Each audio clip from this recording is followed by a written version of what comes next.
Good morning, students. In last lecture, I will discuss numericals based on principle of superposition, or we can say that numerical based on elongation of the bar. In this lecture, I again discussed different types of numericals based on elongation of the bar. So friends, आज का lecture exam point of view से बहुत important होने वाला है, so please video को last तक देखें. Now today's question is, a vertical bar of uniform section fixed at both ends is axially loaded at two intermediate sections by forces W1 and W2 as shown in figure. Determine the reactions R1 and R2 if W1 equal to 4500 Newton and W2 equal to 3000 Newton. So friends, इस figure में दिखाया गया है, इसका जो दोनों and है वो क्या है, फिक्स्ड है. Bar A B B C and C D तीन पार्ट्स में इसको डिवाइड किया हुआ है और तीनों का जो लेंथ है वो इक्वल है L/3 इसका लेंथ है फॉर ऑल सेक्शंस के लिए. एंड इंटरमीडिएट सेक्शंस पे W1 and W2 force act कर रहा है and outer sections means upper sections पे R1 फोर्स एक्ट हो रहा है, tensile force, and lower sections पे मेरा जो फोर्स एक्ट हो रहा है वो R2 फोर्स एक्ट हो रहा है, इसका नेचर क्या है, कंप्रेसिव है. So first of all according to question given data क्या क्या है हम लोग इसको नोट कर लेते हैं. According to question given data क्या है इसको हम लोग नोट कर लेते हैं. गिवन डाटा में मेरा W1 दिया हुआ है 4500 न्यूटन एंड W2 दिया हुआ है 3000 Newton. Also length of portions AB, BC and CD ये भी हम लोग को क्वेश्चन में दिया हुआ है. That is we can say that LAB equal to LBC equal to LCD equal to दिया हुआ है L/3. So now to calculate, क्या कैलकुलेट करना है इसको नोट कर लेते हैं. कैलकुलेट, पहला कैलकुलेट करना है हम लोग कि R1 equal to what and second calculate करना है कि R2 equal to what. That means upper and lower portions पे जो मेरा tensile and compressive force respectively act कर रहा है उसका वैल्यू फाइंड आउट करना है. सो अब हम सॉल्यूशन पार्ट की ओर बढ़ते हैं. That means solution part. As the bar is in equilibrium, या कह सकते हैं कि for equilibrium of the bar, that means for equilibrium of the bar, if we consider according to figure, आप देख सकते हो फिगर में अगर ये मेरा पॉइंट O है तो पॉइंट O से अगर अपवर्ड की ओर जाते हैं तो ये मेरा, हम इसको पॉजिटिव कंसिडर करते हैं, मीन्स R1 इस डायरेक्शन में है एंड R2 भी मेरा इस डायरेक्शन में है. एंड पॉइंट O से नीचे की बात करते हैं means below the point O, तो इस डायरेक्शन में मेरा W1 एंड W2 एक्ट हो रहा है. So according to figure we can written as R1 plus R2 equal to W1 plus W2. इसको हम लोग इक्वेशन फर्स्ट कंसिडर कर लेते हैं. फॉर इक्विलिब्रियम ऑफ द बार ये इक्वेशन मेरा वैलिड करेगा. सो यहां से अगर हम W1 एंड W2 का वैल्यू पुट कर देते हैं तो W1 मेरे पास है 4500 एंड W2 कितना है 3000 न्यूटन. सो 4500 प्लस 3000 न्यूटन ये मेरा हो गया 7500 न्यूटन. मीन्स यहाँ से R1 प्लस R2 का वैल्यू मैंने फाइंड आउट कर लिया 7500 न्यूटन. इसको इक्वेशन सेकेंड कंसिडर कर सकते हो. Now let us explain the forces or loads acting on each segment of the bar. Now, for portion AB, let us consider portion AB is 1. इसको 1 denote करते हैं. So it may be noted that portion AB is under the tensile load R1. जैसे कि हम लोग question में देख सकते हैं कि अंडर टेंसाइल लोड R1 इसमें एक्ट हो रहा है. दैट मीन्स इसको हम लोग यहाँ R1 से डिनोट करते हैं. सो R1 लोड को बैलेंस करने के लिए R1 tensile load opposite direction में अप्लाई किया जाता है. मीन्स इसके अपोजिट डायरेक्शन में एक R1 लोड को यहाँ पे अप्लाई कर देंगे सो दैट जो मेरा पोर्शन ए बी जो है वो इक्विलिब्रियम में रहेगा. Now for portion C D, अगर हम लोग पोर्शन सी डी की बात करते हैं, फॉर पोर्शन सी डी या कह सकते हैं कि सेक्शन सी डी की बात करते हैं, तो सेक्शन हम लोग कंसिडर कर लेते हैं 3, क्योंकि मेरा ये जो है वो लोअर सेक्शन है. सेक्शन सी डी जो है मेरा वो लोअर सेक्शन है और ये मेरा सेक्शन एक जो था क्या था, ये अपर सेक्शन था. सो सी डी की अगर हम यहाँ पे बात करते हैं तो let us consider portion C D is 3. So it may be noted that portion C D is under the compressive load R2. यहाँ पे सेक्शन सी डी जो है वो कंप्रेसिव लोड के अंडर में है. मीन्स यहाँ कंप्रेसिव लोड एक्ट कर रहा है पोर्शन सी डी पे. दैट मीन्स यहाँ पे R2 एक्ट कर रहा है. सो R2 लोड को बैलेंस करने के लिए एक कंप्रेसिव लोड अपोजिट डायरेक्शंस में अप्लाई किया जाता है so that the portion C D is in equilibrium condition. Means यहाँ अपोजिट डायरेक्शन में एक R2 लोड भी अप्लाई होगा. सो इस तरह से पोर्शन सी डी के लिए मैंने यहाँ पे फोर्सेज और लोड को फाइंड आउट कर लिया. नाउ अगर पोर्शन हम लोग बीसी की बात करते हैं, दैट इज मिडिल पोर्शन की बात करते हैं, कह सकते हैं मिडिल पोर्शन या इसको हम लोग इंटरमीडिएट पोर्शन भी कह सकते हैं.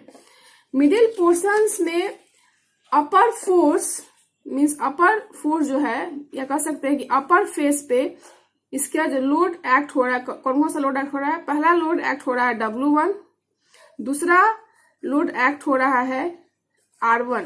दैट मीन्स अपर फेस पर W1 और R1 अपोजिट लोड एक्ट कर रहे हैं एंड लोअर फेस पे मेरा जो एक्ट कर रहा है वो W2 एंड R2 एक्ट हो रहा है.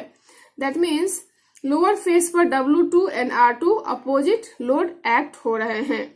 सो in this case we have 2 options, either consider tensile load or either consider compressive load acting on 2 faces of the portion BC, that is upper and lower faces, because we don't know value of R1 and R2. So यहाँ पे आपके ऊपर depend करते हैं कि आप या तो टेंसाइल एज्यूम करो या तो इसको फिर कंप्रेसिव एज्यूम कर सकते हो, क्योंकि हमको R1 एंड R2 का वैल्यू नहीं मालूम है.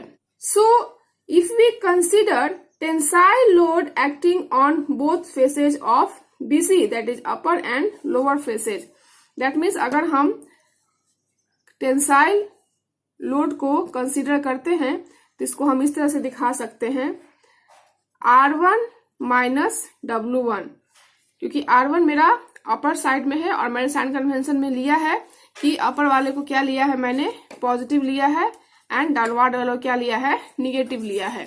सो R1 माइनस W1 और टेंसाइल फोर्स चूंकि हम दिखा रहे हैं तो क्या हो जाएगा W2 माइनस R2, और W2 माइनस R2 हम फ्रॉम इक्वेशन 1 से फाइंड आउट कर सकते हैं. फ्रॉम इक्वेशन 1 से है क्या है, R1 plus R2 equal to W1 plus W2. यहां से W2 माइनस R2 फाइंड करेंगे तो मेरा आ जाएगा R1 minus W1. So that ये जो मेरा BC सेक्शन या कह सकते हैं जो BC मेरा पोर्शन है वो किस फॉर्म में कन्वर्ट हो जाएगा, ये इस पे टेंसाइल लोड एक्ट करेगा R1 minus W1 and R1 minus W1, so that portion BC is in equilibrium condition. So अगर हम टेंसाइल फोर्स को पॉजिटिव कंसिडर करते हैं तो ये मेरा बीसी सेक्शन जो क्या हो जाएगा, वो पॉजिटिव हो जाएगा। सिमिलरली सीडी चूंकि कंप्रेसिव है तो ये हो जाएगा negative, and also A B is tensile force है तो ये मेरा क्या हो जाएगा, पॉजिटिव। सो इस तरह से मैंने डिफरेंट फोर्सेज एंड लोड्स को इस सेगमेंट पे फाइंड आउट कर लिया एंड उसके नेचर को भी फाइंड आउट कर लिया। Now let delta L1, delta L2 and delta L3 be the changes in length AB, BC and CD respectively. That means delta L1, delta L2 and delta L3 be the changes in length AB, BC and CD respectively, so that यहां से हम लोग find out कर सकते हैं कि extension of top 1/3 length of bar, that means चूंकि top face पे कर सकते हैं, टॉप सेक्शन पे, एबी सेक्शन पे मेरा जो है वो टेंसाइल फोर्स एक्ट कर रहा है, इसलिए यहाँ पे इस बार में क्या होगा, एक्सटेंशन होगा। सो एक्सटेंशन या कह सकते हैं कि elongation of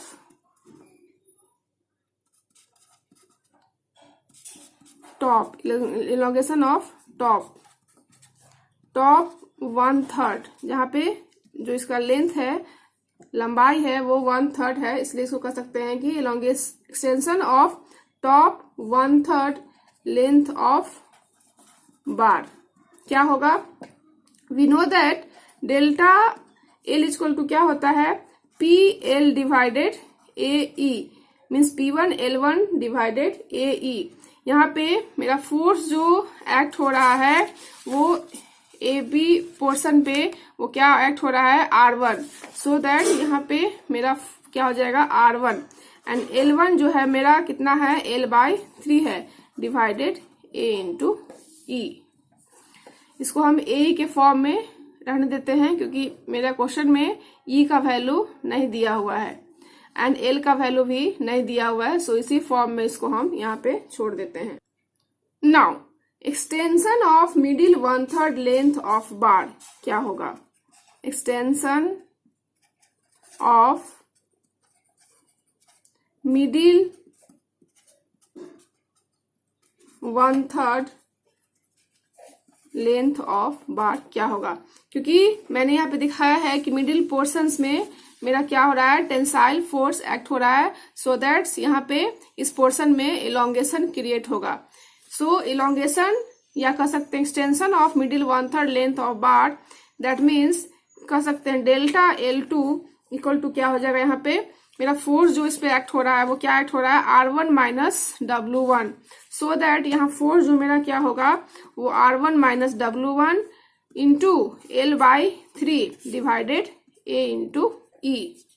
now contraction of bottom bar equal to क्या हो जाएगा, बॉटम बार में क्या हो रहा है, मेरा कॉन्ट्रैक्शन हो रहा है, चूंकि यहाँ पे कंप्रेसिव फोर्स R2 एक्ट हो रहा है, बॉटम बार मीन्स CD में कंप्रेसिव फोर्स एक्ट हो रहा है, so that R2 divided A into L3।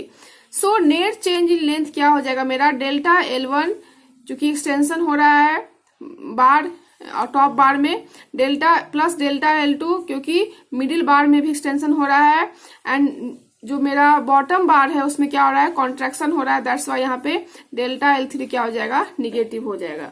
सो यहाँ से अगर सारे वैल्यू को पुट करते हैं तो क्या होता है, R1 divided A into L/3 plus R1 minus W1 divided A into L/3 minus R2 divided A into L/3। इसको सॉल्व करते हैं तो L डिवाइडेड 3A को हम लोग कॉमन लेते हैं, सो R1 plus R1 minus W1 minus R2। सो यहाँ से जो वैल्यू फाइंड आउट होता है वो L divided 3A 2r1 minus W1 minus R2 यहाँ से फाइंड आउट होता है। मीन्स डेल्टा L का वैल्यू मैंने फाइंड आउट कर लिया। Now since total length of the bar remains unchanged, और we can say that since the ends are rigidly fixed, यहाँ पे इंट्स क्या रिजिडली फिक्स्ड है, so total length of the bar remains unchanged, so we can written as net change in length is 0. That is, we can say that net change in length is equal to 0. So that means that is delta L equal to 0. और delta L का value कितना है, 2r1 minus W1 minus R2 is equal to 0. So यहाँ से हम लोग 2r1 minus W1 and हम लोग के पास जो है वो W1 का वैल्यू चूंकि यहाँ पे दिया हुआ है, सो हम लोग यहाँ से W1 का वैल्यू पुट कर देते हैं। मीन्स W1 मेरे पास कितना है 4500, W1 का वैल्यू कितना है 4500 अकॉर्डिंग टू क्वेश्चन। सो यहाँ पे मैंने इसको पुट कर दिया। सो मेरे पास जो वैल्यू आया वो आया 2r1 minus R2 equal to 4500। इसको इक्वेशन थर्ड कंसीडर कर लेते हैं। नाउ फ्रॉम इक्वेशन सेकेंड से मेरे पास है R1 plus R2 equal to 7500। So that यहां से अगर हम लोग वैल्यू पुट कर देते हैं, that means from equation second and third we get 7500 minus R2 equal to 4500, क्योंकि मेरे पास R1 प्लस R2 का जो वैल्यू है वो 7500 है। सो यहाँ से वैल्यू फाइंड आउट करते हैं तो आता है 15000 minus 2R2 minus R2 equal to 4500, और यहाँ से कह सकते हैं कि 3R2 इक्वल टू 10500।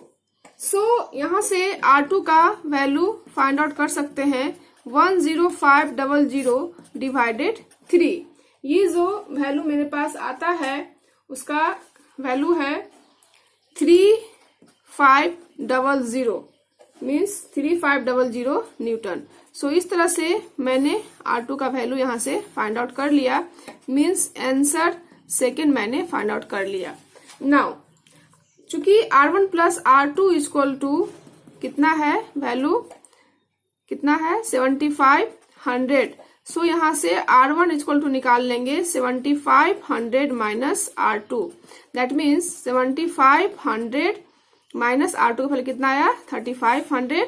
सो यहाँ से जो R1 का वैल्यू आ जाएगा वो 4000 न्यूटन।